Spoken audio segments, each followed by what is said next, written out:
Meu nome é Elaine Silva, sou gestora comercial administrativa e eu também estou na TV Relacionamento.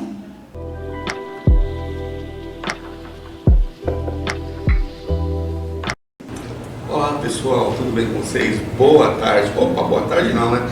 Pode ser bom dia, boa tarde, boa noite, depende da hora que você estiver conectado, né? Seja muito bem-vindo, você está na TV Relacionamento e no programa Conexão a Mais. Hoje é um dia muito especial, né? Depois eu vou falar para vocês o porquê de ser tão especial. Mas nós estamos aqui com os doutores Gabriel Gurgel e Catherine Stephanie. Ambos são cirurgiões dentistas e eles irão falar sobre como tudo começou, né? Depois de pegar o diploma, depois de buscar clínicas para trabalhar, né? Aquele sufoco todo. Infelizmente toda a carreira passa, mas agora já está se encaixando, né? Por favor, vocês podem se apresentar? Sem dúvidas. Eu sou Gabriel Gurgel, sou cirurgião dentista. Meu nome é Catherine, sou cirurgiã dentista também. E juntos nós temos uma clínica que se chama KG Odontologia Integrada. Perfeito. Então, vamos começar aí o nosso bate-papo e fazer uma perguntinha, né? A primeira é bem simplesinha. Como foi o processo de formação e escolha da área odontológica?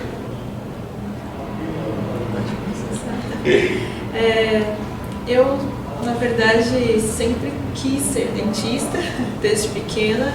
Foi uma motivação, um incentivo que surgiu do meu dentista, de quando eu era pequena, né? Então, eu gostava de ir ao dentista, admirava o trabalho dele e tinha vontade de ser dentista também por causa dele.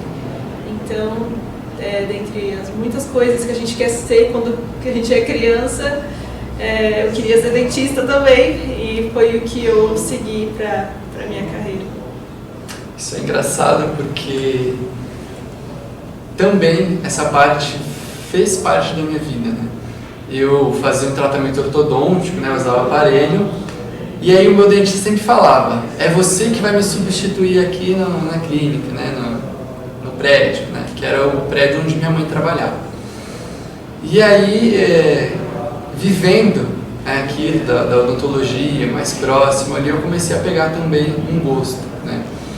E aí, além disso, a gente começa a perceber que muitas pessoas, na hora de sorrir, de falar, elas acabam colocando a mão na boca, tampando, por vergonha do seu sorriso. Então, um dos intuitos, né, de eu ter também escolhido a odontologia é poder trazer o sorriso para essas pessoas de uma forma mais fácil delas terem, né, porque a gente sabe que tratamento dentário em si é um investimento um pouco caro.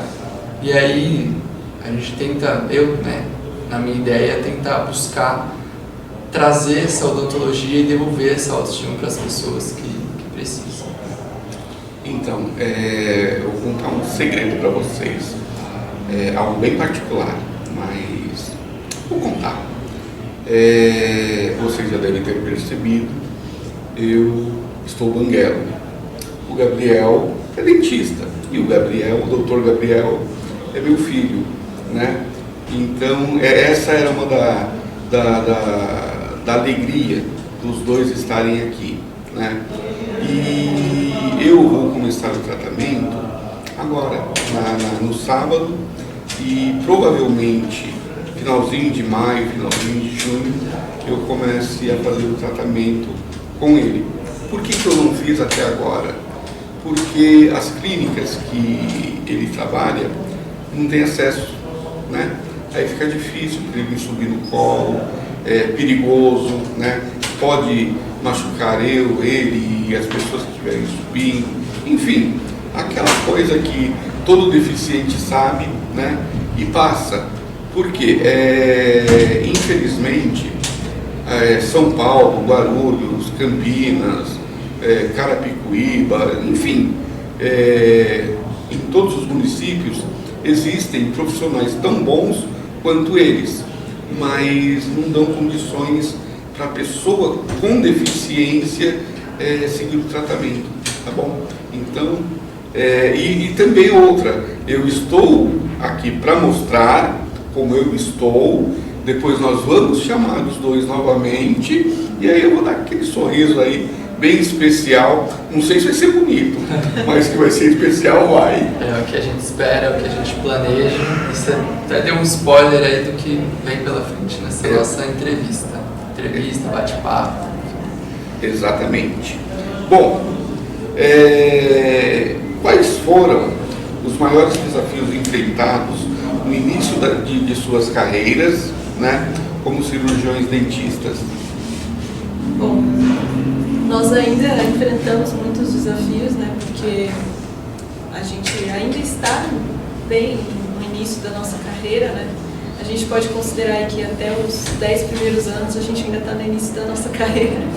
Então a gente ainda tem enfrentado bastante desafios, mas é principalmente relacionado ao reconhecimento do mercado de trabalho, né, aos desafios também relacionados ao encontrar um local onde a gente possa, então, realmente nos fidelizar, né, um lugar onde a gente possa construir a clínica que a gente gostaria. Né? A gente hoje ainda, no início da nossa carreira, a gente ainda precisa se submeter a alguns locais que já estão prontos, né, que não são da maneira como nós gostaríamos que fosse, né? Locais que de repente não têm a infraestrutura para receber todas as pessoas, né, da forma como a gente gostaria, e que também não valoriza coisas que nós vemos que é importante. Então acho que um dos maiores desafios que a gente enfrenta é realmente não conseguir ter um local, um lugar de atendimento para que a gente possa fazer da maneira que nós gostaríamos. E além disso, dessa questão da estrutura, das clínicas que a gente presta serviço e muitas vezes não valorizam da forma que deveriam valorizar o dentista, a gente ainda enfrenta, pela nossa idade, por sermos jovens, enfrenta um certo preconceito das pessoas, né? Porque elas... Já aconteceu com a gente foi em um evento de uma empresa e estávamos na recepção, só nós, era um imenso, assim, só estava eu e ela, e aí o rapaz na recepção falou, alguém vai descer para buscar vocês. Aí a pessoa desceu e ficou assim, procurando, só tínhamos nós. E aí o rapaz na recepção falou, são eles. Aí ela, nossa, não percebi que vocês eram dentistas. E aí eu falei, as pessoas normalmente olham dois jovens e não acreditam que eles possam ser dentistas, né? Então, além dessa questão de estrutura, a gente ainda enfrenta um pouco de preconceito nessa questão das pessoas sentirem confiança no trabalho de jovens, né? Mesmo que formados. Muito bem. Quais os conselhos vocês dariam para estudantes de odontologia que estão iniciando suas carreiras profissionais? Não desiste! Para os estudantes que ainda estão na faculdade, eu diria que para aproveitarem ao máximo a faculdade, no sentido de tudo aquilo que a faculdade tem a oferecer de oportunidades, né? Se a faculdade tem iniciação científica, faz iniciação científica, se tem um estágio obrigatório, aproveite todas as oportunidades para conseguir aprender ao máximo e ter contato com os pacientes, e ter contato com coisas diferentes dentro da área odontológica, porque quando você sabe, você tem um imenso leque de coisas que você pode fazer e você tem que escolher para onde você vai seguir, né? Qual que é a direção que você vai seguir. E a sua faculdade e o início da sua carreira serve para que você consiga aos poucos ir tomando a decisão, o lugar que você quer direcionar mais o seu estudo, a sua dedicação, né? E tentar focar o máximo possível também para conseguir entender um pouco de todas as áreas, mas sim ter uma especialidade, buscar uma formação mais específica dentro daquilo que você gosta de fazer. E querendo ou não, quando a gente é aluno, a gente se sente um pouco pressionado. Tem que sair da faculdade, fazer uma pós-graduação, uma especialização, tem que saber para onde que você vai, e não é bem assim. É como a Kathleen falou, na faculdade a gente tem a oportunidade de se descobrir, de de fazer diversos procedimentos que a gente vai encontrar uma maior facilidade em um, vai se descobrir em outro que a gente jamais imaginou que teríamos bons, né? Então essa questão da gente não se pressionar, da gente viver o nosso tempo, porque cada pessoa tem o seu próprio tempo. Então não é porque o seu amigo está fazendo uma especialização que você tem que estar lá fazendo também a especialização. Então você tem que enxergar qual o caminho que você está trilhando e dar tempo ao tempo e acreditar que você está no caminho certo e dar o seu máximo, o seu melhor para que dê certo, né?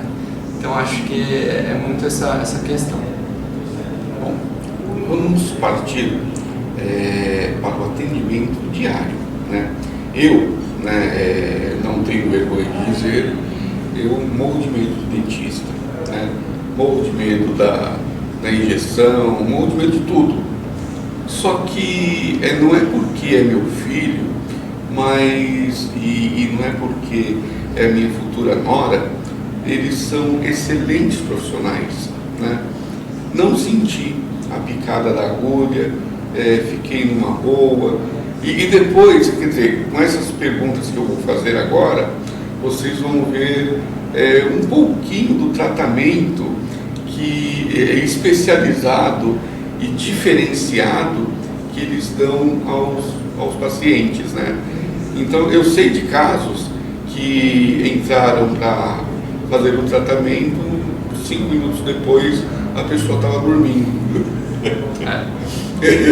E pior é que dá sono que vocês nem imaginam, né? Então é assim, qual é a abordagem adotada para garantir o conforto e segurança dos pacientes durante o atendimento? Bom, é algo que não deveria ser exclusivo nosso, por isso nas nossas próprias redes sociais a gente mostra como que a gente atende. E não é nada especial, a gente acolhe a pessoa, né? Então quando o paciente chega, a gente prepara o paciente, tudo bonitinho, a gente dá um creminho nas mãos para ele relaxar, a gente hidrata os lábios para não ressecar, coloca a música preferida.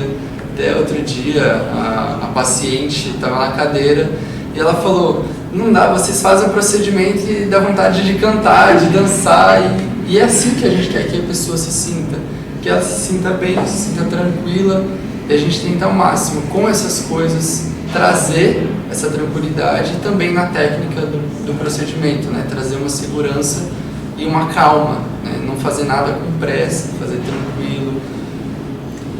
Eu acho assim, né, esse seu feedback, né, ele não é uma coisa muito específica sua, né? Eu acho que a maioria das pessoas tem medo do dentista, tem medo de estar numa cadeira odontológica e isso é porque o dentista realmente acaba causando essa situação, né? Se as pessoas têm medo de ir ao dentista é porque o dentista vem causando isso. E nós, então, a partir desse contexto, começamos a pensar em formas de como diminuir, né, esses aspectos que estão dentro da clínica odontológica que causam medo. Quais são eles? É o barulho, às vezes muito frio, ou a água, ou é a luz. Então todas essas coisas elas acabam trazendo uma certa fobia para o paciente, porque tem uma lembrança do hospital, né? O branco também tem uma relação. Então tudo isso que a gente vai diminuindo, a gente vai colocando outras coisas, a gente coloca um óculos escuro, onde a pessoa consegue relaxar, uma música mais calma, uma música que ela gosta, ela consegue focar em outras coisas que são, né, que dão uma sensação de conforto naquele momento onde normalmente existe uma tensão, né? Sem contar também que a gente sempre busca, antes de todo o atendimento, né, ter uma conversa com o paciente sobre os traumas, né? O que ele já viveu no consultório odontológico, né? O que você já teve de experiências, como que você se sente estando aqui, né? A gente também diz o que a gente vai fazer e como a gente vai fazer e até onde isso vai ir, né? E, enfim, sempre respeitando os limites também do paciente, né? Isso. Assim, quando eu tinha uns 5 anos, minha mãe sempre dizia que era a pior coisa que ia acontecer, ela tinha que levar no dentista. Uma das vezes que ela me levou, ela falou que precisou 5 pessoas para me segurar para poder dar anestesia. Imagina segurar uma criança de 5 anos. Nossa. 5 pessoas. Então são traumas, né? Mas que com o tratamento deles vai sumindo. Que bom. Né? Bom, sobre os equipamentos utilizados, como a tecnologia tem impactado impactava a odontologia e os tratamentos oferecidos aos pacientes. A tecnologia, ela, para nós, na odontologia, ela tem trago muitos benefícios, né? Hoje em dia a gente tem câmera intraoral, scanner, diversos equipamentos, né, que são lançados todos os anos, que auxiliam a gente a ter um planejamento melhor, mais previsível, a mostrar para o paciente o que está acontecendo, o que vai acontecer. Dar essa previsibilidade ao paciente faz com que a gente tenha uma clareza maior no tratamento, e isso é advindo das tecnologias, né? Eu acredito que é bem isso mesmo, é mais precisão, mais previsibilidade. Conforto. Hoje o paciente não vai só sentar na cadeira e começar um tratamento ortodôntico sem saber para onde ele vai, quando vai e onde vai terminar, né? Hoje ele senta na cadeira e no primeiro dia, antes de iniciar o tratamento, ele já sabe onde ele vai chegar, né? Então, essa segurança que a gente consegue trazer, que são assim, da tecnologia, né, que tem sido oferecida a nós, é muito confortável para o paciente conseguir, então, ter confiança tanto no nosso trabalho, mas também de que ele vai ter possivelmente um avanço, né, com todas as possibilidades. Então, a tecnologia, ela é principalmente relacionada à precisão e previsibilidade, ela é muito impactante. Perfeito. Vamos aí entrar na área da pessoa com deficiência, né? Quais são as práticas recomendadas para a prevenção e tratamento de problemas bucais comuns em pessoas com deficiência? Quando a gente fala da pessoa com deficiência, né, a gente tem vários tipos, né, de deficiência. A gente tem a deficiência física, a deficiência sensitiva, a deficiência visual. Então, cada uma delas vai ter algum aspecto, né, específico que pode ser uma problemática, né, dentro daquela deficiência. Dentro da odontologia, a gente consegue ajudar bastante quando se refere a pessoas com deficiência física, motora, né, que são pessoas que às vezes não têm mais dificuldade para fazer uma escovação, fazer a higiene bucal de forma correta. Então a gente consegue, dentro do consultório odontológico, facilitar essa higiene e esse acompanhamento, essa manutenção da higiene oral, e também indicar certas práticas, como por exemplo o uso da escova elétrica, né, para aqueles que têm dificuldade motora, enfim. E aí você também, dentro dessa mesma parte física, a gente também entra com a deficiência visual, que também provavelmente teria essa mesma dificuldade, porque não consegue visualizar o campo onde está fazendo a escovação, então também está unido a isso. Dentre as outras várias deficiências que existem, a gente poderia citar aqui uma coisa para cada uma delas, né, mas são muitas. Eu acho que essas duas são as que a gente tem aí mais visibilidade hoje na odontologia, mas as outras também, cada uma delas teria então a sua especificidade, o seu tratamento. E por isso também é importante o que a gente comentou anteriormente sobre conversar com o paciente antes da consulta. Então a gente consegue saber todos os medicamentos que ele usa, todos os problemas que ele já teve, para que a gente possa fazer um planejamento ideal para esse paciente. Então, qual medicamento que ele vai poder tomar, qual procedimento que a gente vai poder fazer, em qual tempo e etc. Então é muito importante a gente poder estudar o caso da pessoa e planejar da melhor forma, com paciência, com calma, para fazer um melhor procedimento. Perfeito. Bom, vamos para o nosso encerramento, né? Eu gostaria que vocês deixassem contato, endereço, e eu estou sabendo que está surgindo aí uma nova clínica, né? Que, se for possível, se já puder dar endereços, ficaria legal. Acho que Seria uma boa. Nós estamos em processo de mudança então de local, inclusive agora indo para um local que faz mais sentido com o nosso propósito, né? Um local que tem acessibilidade, né? Um local que a gente vai ter mais tranquilidade então para atender todos os pacientes e todas as suas necessidades. Esse local fica localizado na Rua Estela, na Vila Mariana, 515. Aí, para saber mais informações sobre o bloco, prédio, enfim, o número, vocês podem mandar mensagem para a gente pelo Instagram da clínica, que é kg.odontologia integrada no Instagram. E se também precisar entrar em contato pelo WhatsApp, a gente passa um número então que é 11 990 00 4119. Nós agradecemos então pela oportunidade de falar um pouco sobre o nosso trabalho, sobre a nossa profissão, e fica aí aberto para você que está nos assistindo fazer uma visita para nós, tomar um cafezinho com a gente, conhecer esse nosso novo espaço. E é isso, muito obrigado pela oportunidade de estarmos aqui. Obrigado. Bom, sou Aguinaldo Campos, estou com o presidente da Mais Brasil, na Rua Líbero Badaró 92, terceiro andar. Venha nos visitar, venha associar-se. Até lá.